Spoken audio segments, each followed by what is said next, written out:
Sample exam 8, question number 1. An urn contains 2 white balls and 8 red balls. A marble is drawn from the urn 100 times in succession with replacement.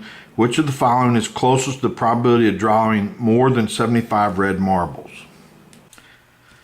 Sample exam 8, question number 1, answer. Here the probability of a red is 8/10 or 4/5.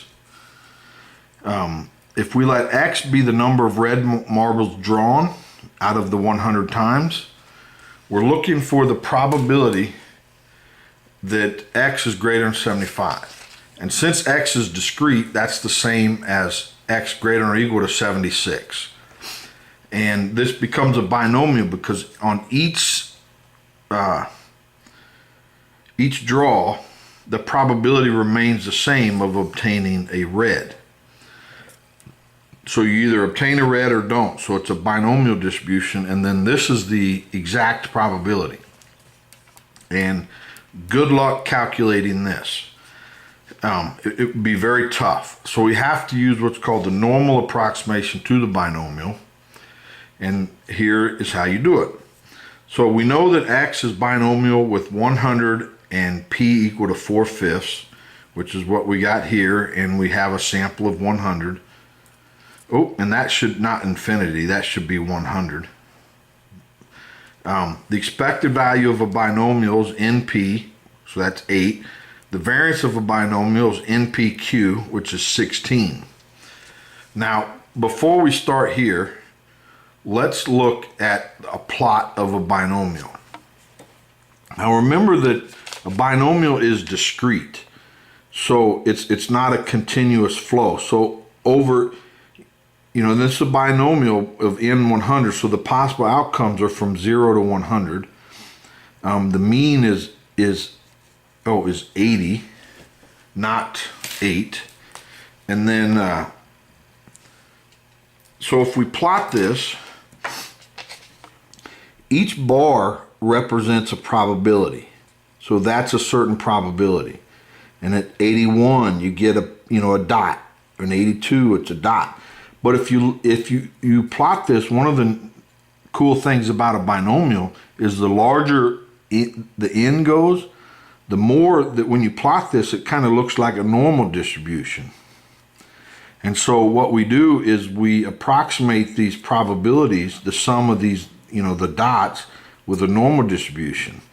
And so the way you do that is, since we want X greater than 75, so that's probably somewhere over here, you end up subtracting a half, and that's called a continuity correction. And then actually, so this is binomial and this is normal, so probably should have used different variables there. You subtract the mean, which is 80, and then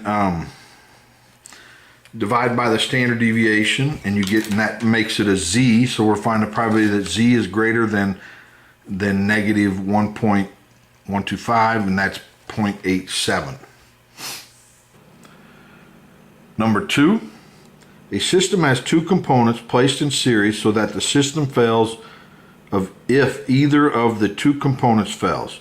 The second component is twice as likely to fail as the first if the 2 components operate independently, and if the probability that the entire system fails is 0.28, then what is the probability that the first component fails? So number 2, we have 2 components, and we're going to let the event A be the first one fails and the event B be the second one fails. And the problem says the probability of the second one failing is twice as much as the probability of the first one. So if we just let it X, the probabilities be X and 2X. And one note is that probabilities have to be between 0 and 1. So X has to be between 0 and 1. Then the probability that the system fails is this: the probability A fails or B fails. And that's a and or, so they could both or just one. And then that probability is this, but the components are this is the intersection, but you can break them up because they're independent. And they said the overall failure was 0.28. And then this is x and 2x and minus 2x. So this is a quadratic equation. So let's take them all to the other side and we get this equation. Plug it into the quadratic formula.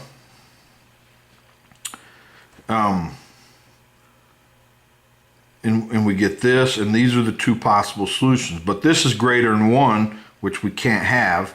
So this is our solution, 110. Number 3, let Z1, Z2, Z3 be independent normal random variables, each with a mean of 0 and variance 1. Which of the following has a chi-square distribution with 1 degree of freedom?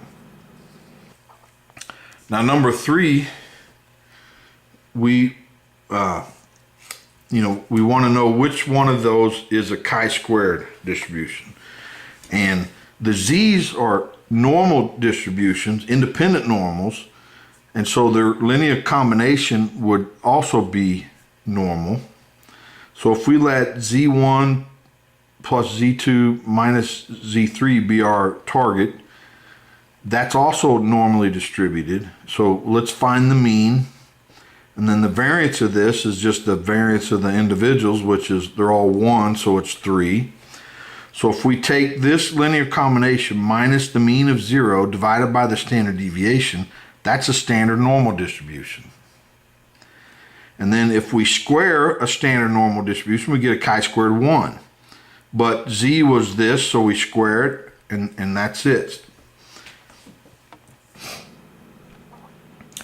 Number 4, a pair of dice is tossed 10 times in succession. What is the probability of observing no 7s and no 11s in any of the 10 tosses?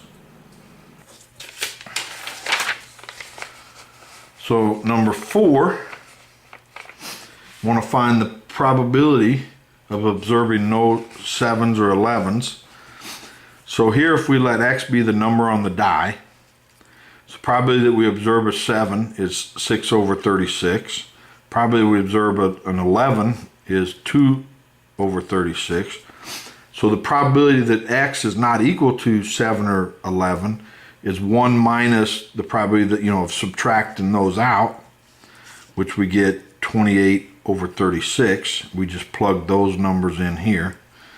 And so this is the probability that we do not observe a 7 or 11 on a particular roll. So now the probability that we observe no 7 or 11s on 10 tosses, and since each toss is independent, it's the product of those probabilities, which is this.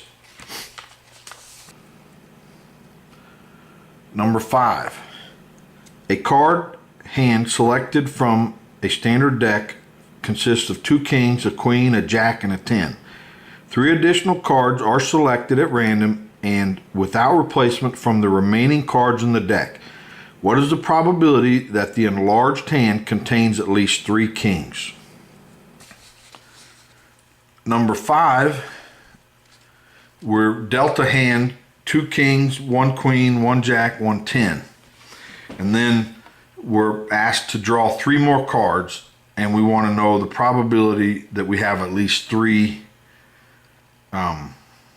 kings. So if we let x be the number of kings drawn on our second go around, this is the deck, the current state. We've taken our 5 cards, so there's 2 kings left, and there's 45 non-kings. And we're sampling without replacement. So we're looking, what's the probability that x is greater than or equal to 1? So it's a hypergeometric. So here we're out of the 2 kings, we're drawing 1. Out of the 45 non-kings, we're drawing 2. And that's over this 47 draw 3. But it's also added to the possibility that we draw 2 kings out of the 2, and that means we draw 1 non-king. So this is the probability.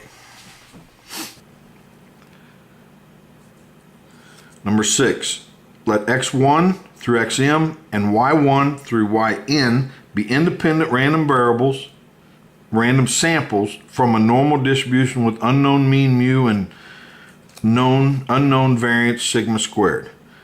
Let x bar be this, y bar be that, s squared x be this, and t equal to c times x bar minus y bar minus x bar divided by s sub x, where c is a constant.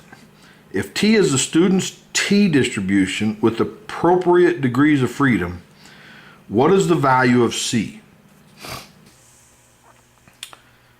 Number 6, we want to find the value of c. But note that in the problem, it sets up, we have x bar minus, the numerator, we have x bar minus x, y bar minus x bar. And so these are normal. So this combination is normal. So let's find the mean and the variance. So the mean is just 0. And the variance, since they're independent, is just the variance of each of those. But remember, this is not y, it's y bar. So it's sigma squared over n, because that's the sample size. And then this would be plus sigma squared over m, and m is the sample size. So if we take this linear combination, subtract the mean, which is 0, divide by the standard deviation, which is this, where I just factored out a sigma squared, that's standard normal. And now here we could have combined these, multiplied this by m over m and n over n. It could have been m plus n over mn. And that'll help when you're simplifying down here. And if we take the sample variance times n minus 1 to get rid of that divisor, divide by the true variance, that's a chi-squared with m minus 1 degrees of freedom. So if we take a standard normal divided by a chi-squared, or the square root of a chi-squared divided by the degrees of freedom, that's a t distribution. So that's your standard normal. Then you divide by the square root of a chi-squared divided by its degrees of freedom. Now when you simplify this, it becomes this, and that's a t distribution with m minus 1 degrees of freedom. So that implies that c must equal that value right there. Number 7, 3 boxes are numbered 1, 2, and 3. For k equal to 1, 2, and 3, box k contains k blue marbles and 5 minus k red marbles. In a 2-step experiment, a box is selected and 2 marbles are drawn from it without replacement. If the probability of selecting box K is proportional to K, what is the probability that the 2 marbles drawn have different colors? So number 7, we have 3 boxes, box 1, 2, and 3, and it said the probabilities are proportional to the box number. So what you do is you put a 1, a 2, and a 3, and then you add those up, and that's what you divide by. So that sums to 1. And these are the contents of each of those boxes. So we want to find the probability that we draw 1 red and 1 blue out of our 2-stage experiment. Well, this is equal to, is if we introduce sum over all possible boxes, and then take that times, rearrange it using probability, becomes this. And we're summing 3 of these, so let's just do it. So we'll rewrite this expanded. So that's box 1 times the probability of 1 red, 1 blue, given box 1, all the way to the probability we draw box 3 times the probability of 1 red, 1 blue, given box 3. And we just plug in the numbers. Probability we draw box 1 is this. And now once we know we're in box 1, the probability that we have 1 blue and 1 red is 1 choose 1 and 4 choose 1 over 5 choose 2. And here, this is box 2. The probability we choose box 2. And then probably we draw 1 blue and 1 red is 2 choose 1 and 3 choose 1 over 5 choose 2. And this is for box 3. And then when you do the math, you get 17 over 30.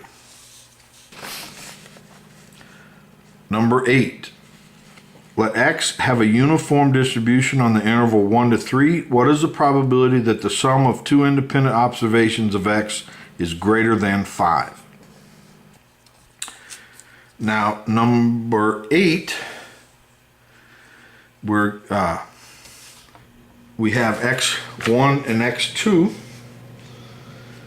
are uniform 0 or 1, 3. And they're independent. So the density of x1 is equal to density of x2, which is just a half, 3 minus 1. And so the joint density is the product of those two, so that's 1/4. And then we're trying to find the probability that x1 plus x2 is greater than 5. So let's draw a picture of this. And so this is a plot of x1 and x2, and the area that x1 plus x2 is greater than 5 is this area. And so the probability, and because this is a uniform distribution, the height is the same, we just need to find the area of this triangle and then take it times its height. So it's 1/2 times the base times the height times the density, which is the height, and that's the answer. So it is 1/8. I didn't write that, but that's what that equals. Number 9.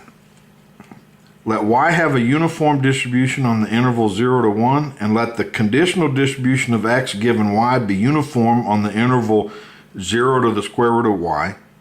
What is the marginal density of x for x between 0 and 1?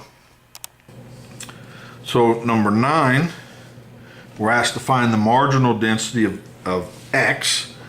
We're given that y is uniform 0, 1, so that's its density. And we're given that x given y is uniform. And so from 0 to the square root of y, so this is the density. And so the joint density is the product of those two, which is this. And then we want to integrate out y from this joint density to get the marginal of x. And y goes from x squared to 1.